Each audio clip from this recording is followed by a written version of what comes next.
नमस्कार दोस्तों, स्वागत है आपका राउंड 5 की क्विक हाईलाइट शो में। और हम आज बात करेंगे गेम ऑफ द डे के बारे में भी। तो भारत की 4 टीमें आज 2.5 से जीती। भारतीय ए टीम, बी टीम और सी टीम। और महिलाओं की ए टीम 2.5 से जीती। तब की महिलाओं की सी टीम का मुकाबला ड्रॉ रहा 2-2 से, और जॉर्जिया से महिला की बी टीम को 3-1 से हार का सामना करना पड़ा। शायद हमें कल जॉर्जिया भारत की मैच देखने मिल सकती है, वो महिलाओं में। और मैच में इंडिया बी मतलब गुकेश वाली टीम वर्सेस अर्मेनिया की मैच देखने मिल सकती है। तो दोस्तों आते हैं आज के गेम ऑफ द डे में। तो अगर आपने तो गेम देखा ही होगा या इसके बारे में डेफिनेटली सुना ही होगा। लेजेंडरी शिरोव दोस्तों, जो कि वर्ल्ड चैंपियनशिप चैलेंजर रह चुके हैं पीछे आनंद के, उनके साथ आज मैच थी गुकेश की। मैं आपको बता दूं, स्पेन को इस ओलंपियाड में 4थी शीर्षता प्राप्त हुई थी, और भारत की 11वीं शीर्षता टीम को आज उनका सामना हुआ। और हमारी टीम ने काफ़ी उम्दा खेला और बहुत ही जल्द 2.5 से इस मुकाबले पे जीत हासिल की। परख का लॉस हुआ। आते सीधा गेम पर। तो गुकेश खेल रहे थे काले मोहरों से शिरोव के साथ। उन्होंने E4 से गेम की शुरुआत की। गुकेश ने सिसिलियन का चुनाव किया। आगे जाके गेम E5, जो एक नॉट सो पॉपुलर लाइन है सिसिलियन में, लेकिन हाल ही में मॉडर्न ने इसको काफ़ी खेला, या ओल्ड सिसिलियन भी आप उसको कह सकते हैं। तो इसका चुनाव किया गया। Bishop C4, D6, D3। ये जो H6 चाल उन्होंने चली मुझे काफ़ी अच्छी लगी, क्योंकि इसके बाद NG5 या बिशप G5 की जो भी थ्रेट्स थी हमेशा के लिए बंद हो गई। कहीं ना कहीं थोड़ा उन्होंने ओपनिंग में ज़्यादा पैदल चल गए हैं, लेकिन अगर आप तैयारी करके आते हो कुछ चीज़ की तो आप वो डेफिनेटली खेल सकते हैं। ये आज गुकेश ने वापस प्रूव करके दिखाया against one of the best players in the world. उन्होंने ND5 खेला शिरोव ने। गुकेश ने नाइट ट्रेड का ऑप्शन रखा। आप बिशप G5 का ऑप्शन नहीं होने की वजह से उसको ये पिन नहीं कर पाएंगे। C3 खेला उन्होंने। D4 का प्रयास शायद करना चाहते थे।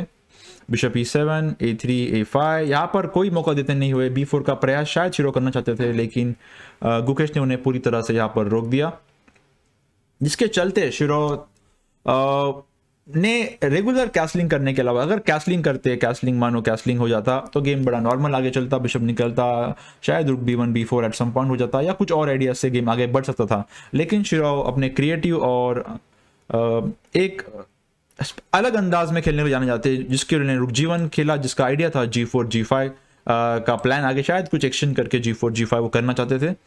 तो गुकेश ने ND5 मार दिया, बिशप D5, और सिंपल बिशप से बिशप एक्सचेंज करने का ऑप्शन रखा, जो कि एक उनको स्टेबलाइज पोजीशन देता गेम में आगे जाके। Bishop into E6, pawn into E6, G4। Shirov अपने प्लान को फॉलो करते हुए H4, G4, G5 का उनका आइडिया था। और ये जो गुकेश ने क्वीन D7 चाल चली मुझे काफ़ी उम्दा लगी। मुझे ये उनका जो प्लान में जो क्लियरिटी लगी, क्वीन D7 करके लॉन्ग कैसल करना है, और जो ये वीकनेस क्रिएट हो चुकी है G4 के बाद, ये H2 हो गया, F2 हो गया। हालांकि F3 का घोड़ा भी मैं वीकनेस कहूँगा, क्योंकि फिलहाल वो कहीं जा नहीं रहा, और अगर वो हटेगा कहीं पर तो F2 वीक बन जाता है। तो जिसके चलते अगर F5 में आगे जाके डबल हो जाता है तो काफ़ी दिक्कत हो सकती है उन्हें। तो यहाँ पे गुकेश ने उनके पास ऑप्शन था कि शॉर्ट कैसल भी करके F5 में डबल करे, लेकिन उन्होंने जो ये चाल चली ना कंडीशन मुझे काफ़ी अच्छी लगी, क्योंकि वो अपने किंग को इसमें हमेशा के लिए सेव कर रहे हैं। कैसलिंग करने के बाद लॉन्ग कैसल का जो उन्होंने आइडिया प्लान बनाया, और उसके बाद अगर आप देखोगे जो क्लियरिटी उनके प्लान में थी, आई मीन उसके लिए उसको बताने के लिए शब्द कम पड़ जाएंगे, इतना ब्यूटीफुल उन्होंने आज खेला है। तो G5 शिरोव अपने प्लान को फॉलो करते हुए, जो कि एक अच्छे खिलाड़ी की निशानी होती है।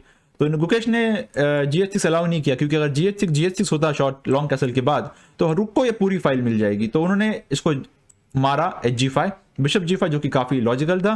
और उन्होंने यहाँ पे इसको मारना भी पसंद किया, क्योंकि अगर वो NG5 करते तो H2 हैंगिंग है, और अब ये ओपन फाइल जो मिल गई है तो उनको रुक G5 मारना पड़ा, और अब उन्होंने सिंपल लॉन्ग कैसल कर दी। यहाँ पे जो किंग है काफ़ी सेफ है, और यहाँ पे अगर शिरोव इमीडिएटली रिएक्ट नहीं करेंगे तो ये क्वीन F7 से आके रुक F8 से इस पे प्रेशर बन सकता है, या फिर ये जो घोड़ा है यहाँ से घूम के आके पूरा तबाही मचा सकता है।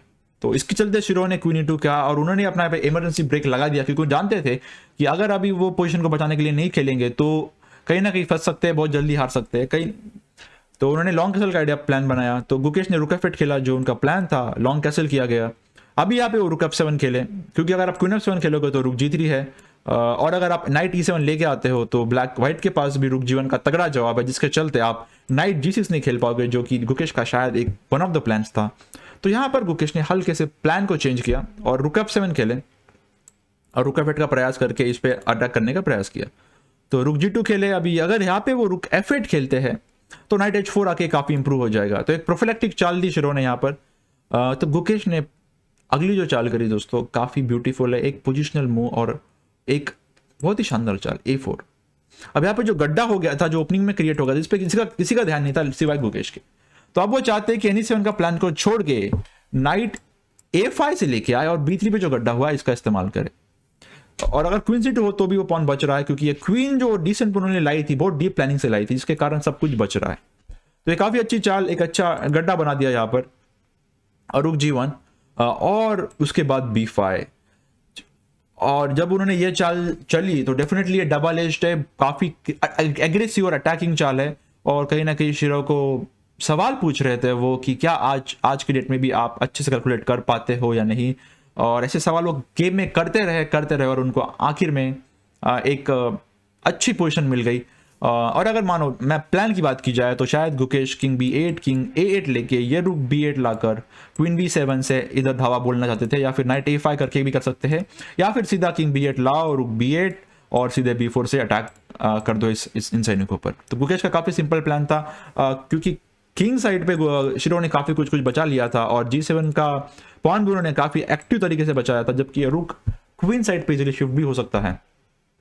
तो जिसके चलते यहाँ पर शिरो ने ईट का जवाब पत्थर से देने की कोशिश की और D4 NG5 खेला पहले, तो इस पर अटैक किया रुक पे, रुक E7 और अब D4 खेला।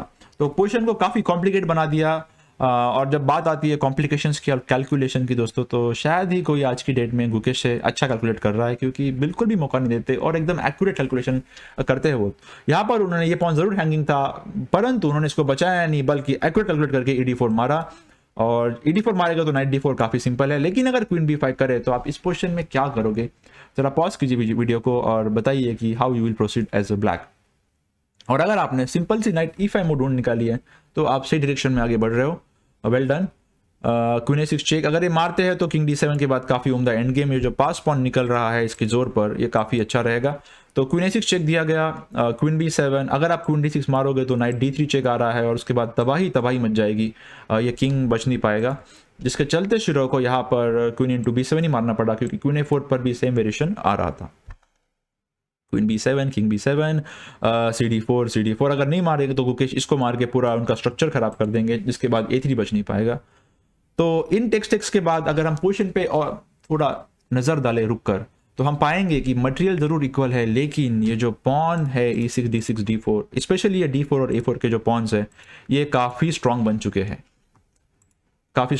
ये पॉन, क्योंकि ये कवर कर रहे C3 B3, इन दोनों पे ये भारी पड़ चुका है और ये पॉन एक क्वीन की तरह आगे बढ़ रहा है और इस पर अटैक करना काफी मुश्किल। जैसे कि रुक D1 एक लॉजिकल चाल है जो शिरो ने की, उस पर उन्होंने नाइट C6 खेला और सिंपल पॉन को बचा लिया।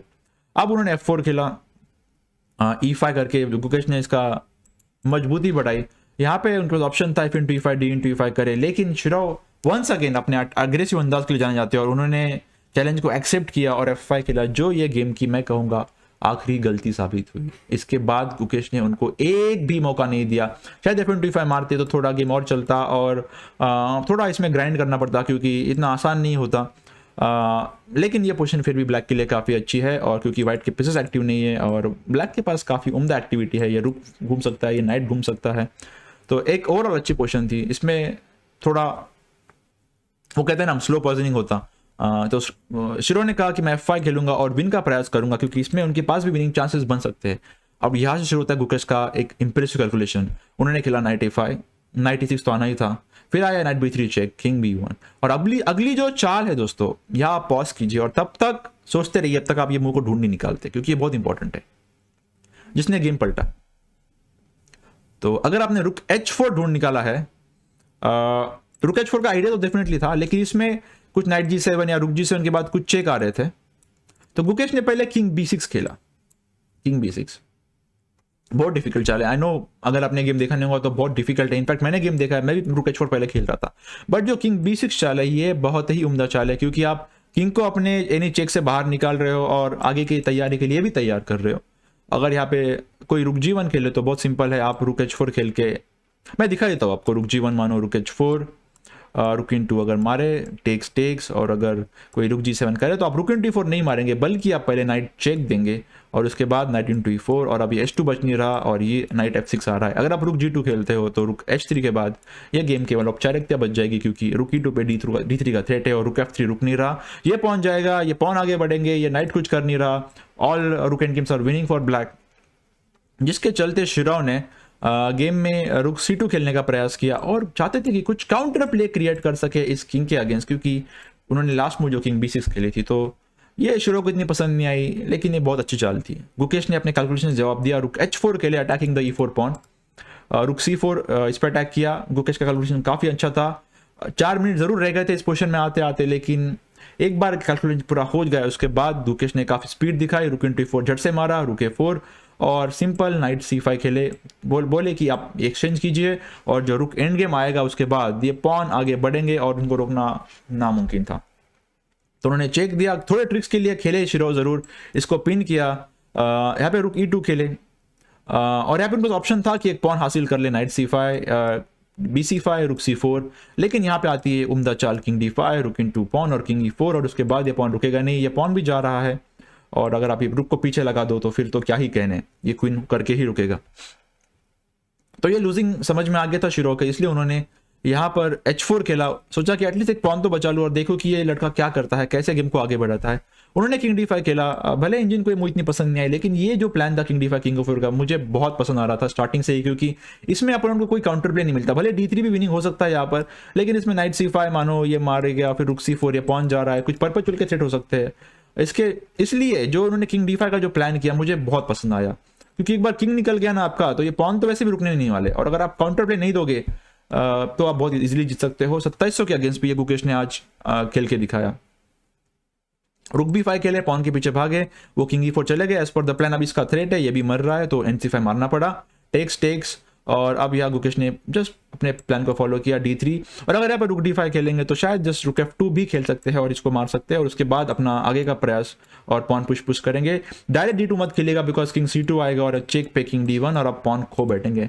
तो एंड गेम का जो प्रिंसिपल होता है नेवर हरी फॉर विन, वो यहाँ पे फॉलो करते हुए गुकेश हमें दिखे। तो गेम की बात की जाए तो उन्होंने NC5 DC5 के बाद रुक D5 नहीं खेला इस पोजीशन में, किंग C1 लेके आए। वो चाहते थे कि इस पॉन को किंग से रोकेगा और ये रुक को एक्टिव रखे, परंतु जब किंग C1 खेला गया तो गुकेश ने और अच्छा खेल दिखाया और वो यहाँ पे किंग F3 गए। और अगर आप देखोगे तो इस पॉन को इन दोनों हाथियों ने कितना खूबसूरत तरीके से रोक रखा है और अब ये E4 E3 का प्लान है। उन्होंने इस पॉन को मारना भी ठीक नहीं समझा, ज़रूरत नहीं समझी, क्योंकि वो जीत रहे थे। यहाँ पे रुक C3 खेला गया, पॉन पे अटैक, E4 से बचा लिया गया और रुक D5 खेले। अब किंग E3, रुक E1 का मेड थ्रेट दिया, वो खेले B4, यहाँ से भागने की तैयारी, चेक आया किंग इधर और किंग E2 के बाद शिरोव ने गेम को छोड़ना ही ठीक समझा, क्योंकि E3 D2 के बाद ये क्वीन ही हो रही है और ये पॉन थोड़े पीछे ज़रूर रह गया क्योंकि उनको पुश नहीं किया गया और उनको वैसे मौका भी नहीं दिया गया। तो एक उम्दा गेम पूरा थ्रू आउट पूरे कंट्रोल में नजर आया, पूरे एक्यूरेट नजर आया, एक्यूरेट और काफ़ी अच्छी एक्यूरेसी भी रही उनकी गेम में। तो ज़्यादा मुझे आज वेरिएशन दिखाने का मौका नहीं मिला क्योंकि गुकेश खेलिए उतना परफेक्ट रहे। तो इसी के साथ दोस्तों ब्रेकिंग न्यूज़ ये है कि गुकेश अब बन चुके हैं इंडिया नंबर 3 विद 2714 रेटिंग, और क्योंकि विदित भाई का ड्रॉ रहा तो उनका रेटिंग 2710 के आसपास ही रहेगा। तो आज की ताज़ा खबर और ब्रेकिंग न्यूज़ ये है कि इंडिया की जो बी टीम है, इंडिया 2 टीम है, या हमने जो आज उनको नया नाम दिया है बी फॉर बेमिसाल, तो ये टीम लीड कर रही है पूरे 10 अंकों के साथ। पाँच में से पाँचों गेम जीतकर 10 अंक के साथ जीत चुके हैं।